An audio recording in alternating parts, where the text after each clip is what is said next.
Okay, 3 episodes of Legend of Korra, Book 3. So there's a lot to go through. First off, before we go into the story and spoilers, I do know about the 5 episodes that were leaked. But no, I did not watch them. I did not care to watch them because I want to see the episodes as they come out on TV. You know, first experience kind of thing. So I will probably make predictions, but if I'm wrong, don't tell me. If I am, again, don't tell me. Just keep it to yourself. I'll see it when it comes out. All right, first part of the season premiere. Starts off 2 weeks after the harmonic convergence, and we see Boomy and Jinora playing around with the spirits. You know, now that they're here in our world, in the human world, and little comedy hijinks, and a little more delve as to what happened during those 2 weeks, and then we see Korra talking with a large crowd of reporters. Not as many people as I would believe, according to what they're talking about. They're worried about the spirits entering our world and how it's going to influence how the humans live. And Korra, of course, assuring them there will be some changes, but she will try to keep balance between both spirits and the humans, and she will do her best to protect both. It's as her job as Avatar. But of course, people are still unsure about this whole spirits living among us now, and then you see then she goes back to the island and has dinner with everyone, and Tenzin, his wife, kids, Boomy, just everyone, and while they're eating, they're playing around, joking around, and then a plate was thrown at Boomy, and immediately he's able to airbend it away before it hits him. And this is a shock to everybody. It's like, whoa, what the hell? I mean, Boomy can't airbend. When can he airbend? Then we just change scenes to Mako and what he's been up to. He sleeps in his office now because he finds it uncomfortable to be around Korra and Asami and pretty much anyone from the team. Now that the Team Avatar is not really needed, so to speak. But he gets a report. He gets a call about an incident in a local store. He goes there, and we find out that one of the store owner's brother started airbending mysteriously and locked himself in the closet. Mako doesn't believe him, but he gets a door slammed in his face from airbending, and then it's like, okay, someone can airbend now. Weird. So he goes to Beifong and tells her about it, and then they go to the island and they find Boomy trying to airbend again, but to no avail. And they tell Tenzin that there's another airbender in the city, and they start thinking like, okay, harmonic convergence has done more than just invite spirits into a world. It has created airbenders.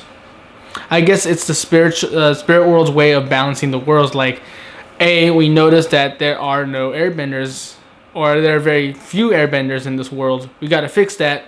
Let's give some random people airbending powers. And immediately I'm thinking that's kind of weird, just picking random people. Or maybe it actually is targeting people with the genes for airbending. And because I know that most airbenders were wiped out. I get that. But there has to be some kind of underlying gene or something. But again, it's magic, so what do I know? But of course, the guy who has airbending now, he's terrified of his power. He doesn't want to hurt anyone. He's confused. He doesn't understand what's going on. And yeah, that does make sense. I mean, you're just living your life, and all of a sudden you just blow air out of your hands. I mean, at first, you would think it's like, oh, that's so cool, but no, you'd be like, what the hell? What is going on? What's happening to me? What's wrong with me? But then the issue of the spirits invading comes up again, and I like how and the book 2 ending is just like spirits and humans will now be able to live together in peace.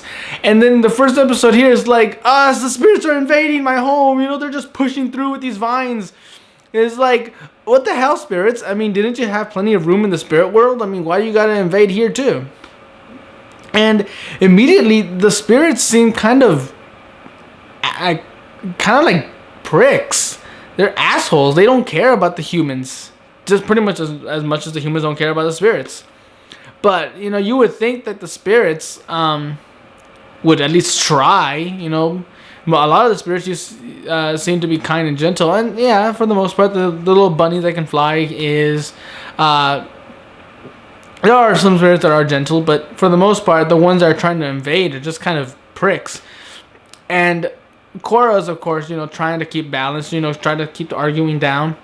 You know, she's trying to get rid of the vines, but they refuse to go. And they're actually endangering people. So I'm like, oh, okay, people almost died from this. I'm like, okay, we definitely have to do something about this. And then all of us, you know, but then we change scenes again to the bridge to where the airbender guy is. The new airbender. And we have to get him down, convince him, like, hey, don't worry, we'll work through this. Well, we got some people who are willing to help you through this. And talk to you and tell you that it's gonna be okay. That it's a good thing you have these powers.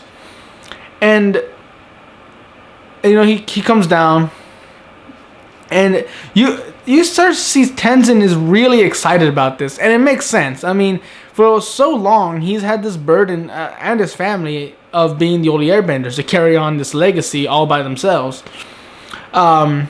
So you can understand he's excited. I sympathize with the guy. Like, for all this time, even though he's been surrounded by family, he likes the idea that there will be more airbenders. But it almost becomes a bit naive and almost unbecoming of him. Because you start to think like, well, don't you think that some people will use it for evil? He doesn't. That barely crosses his mind. Instead, they're always like, "This is amazing. All airbenders will now be good." Like, no. Just because in the past, airbenders have been nomads away from the world's problems, does not mean they will be so now. Which is why I guess they want to collect all the airbenders, teach them the tradition and the culture, as to keep them as nomads, to keep them peaceful. But they almost seem a bit hopeful, like it's in their blood. Like, now that they're airbenders, they'll immediately be more welcoming to being peacekeepers.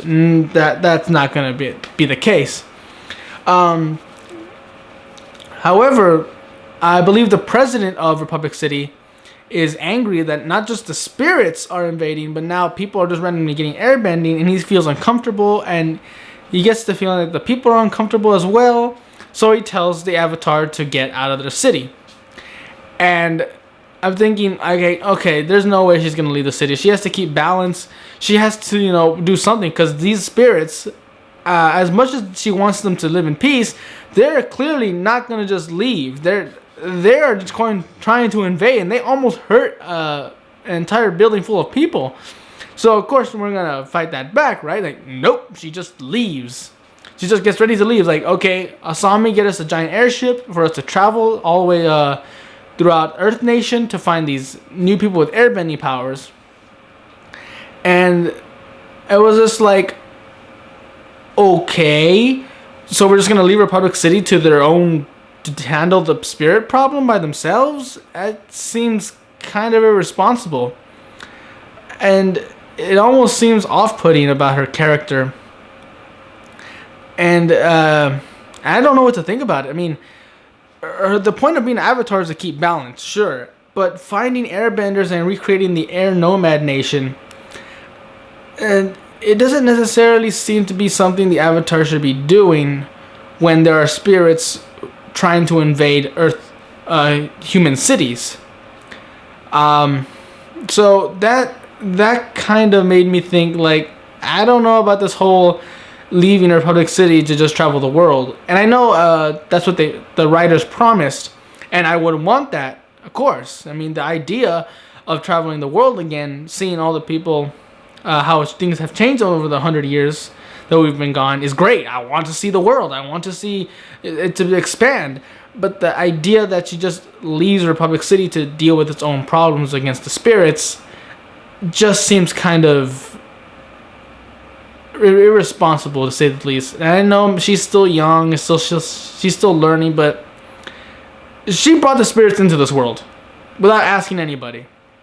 I'm just saying, you would think that it's her responsibility to keep watch over the city now as the spirits are coming in.